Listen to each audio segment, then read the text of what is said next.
it is also, at the same time, instructive, I believe, to look at a threat that is real, that is, frankly, imminent, as we're watching what seem to be preparations for another nuclear test on the part of the North Koreans. They are threatening wildly America, our allies, whether it be South Korea, whether it be the Philippines, whether it be Japan, Taiwan. And at some point, this Kim Jong-un is begging to die, is he not?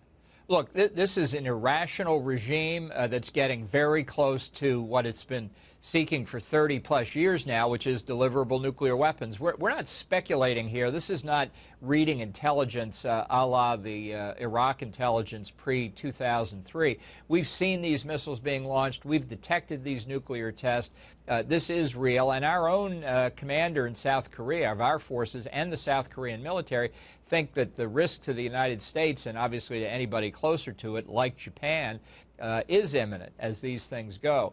So let's remember one other thing. Given the level of cooperation between Iran and North Korea, forget the Obama nuclear deal. What North Korea is able to achieve in delivering nuclear weapons, Iran could get the next day with a wire transfer. And while that is, it is interesting and imminent, as you say, what we're looking at in North Korea is going to require, is it not, a preemptory strike? What other possibility is there, what option exists for the President of the United States than that if Kim Jong-un continues this these preposterous threats while having very real access to nuclear weapons? This is not, as you say, hypothetical or abstract. It's clear, it's present, and it is certainly dangerous. Look, I think that's right. We're in the middle of a very dangerous period here. We've got a constitutional crisis going on in South Korea that the North could take advantage of. There's every prospect of the election outcome in South Korea in May. We're returning another appeasement presidential candidate as we had 10 years ago. And so in these kinds of circumstances, actually, it makes it more likely that the North will behave in an irrational manner. I mean, I think we should long ago have gone to China and say, look, you've got the unique capability. My Lord, if we have not, in the course of these decades, told China to manage their little puppet state and to stop the nonsense, and if we have been disappointed throughout, as we surely have, what are we doing? What other policy makes any sense in the follow-on?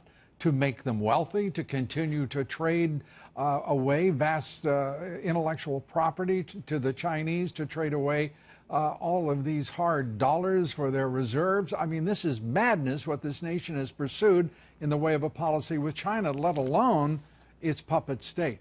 Yeah, look, we have followed a policy in Republican and Democratic administrations alike for 25 years of helping the Chinese help us negotiate with North Korea, which has produced 25 years of failure. I must say, Secretary of State Tillerson put it on the mark when he was in South Korea saying, we don't see a future for negotiation. Why does anybody think year 26 is going to produce a better result? He's rejected the strategic patience doctrine of the Obama administration. So I think the Trump administration's on the right track here. Yeah, I do too. I certainly hope so.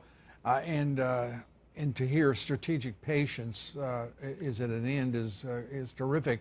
Now, what the hell do we do with the Chinese and their puppet state? Because both need tending to.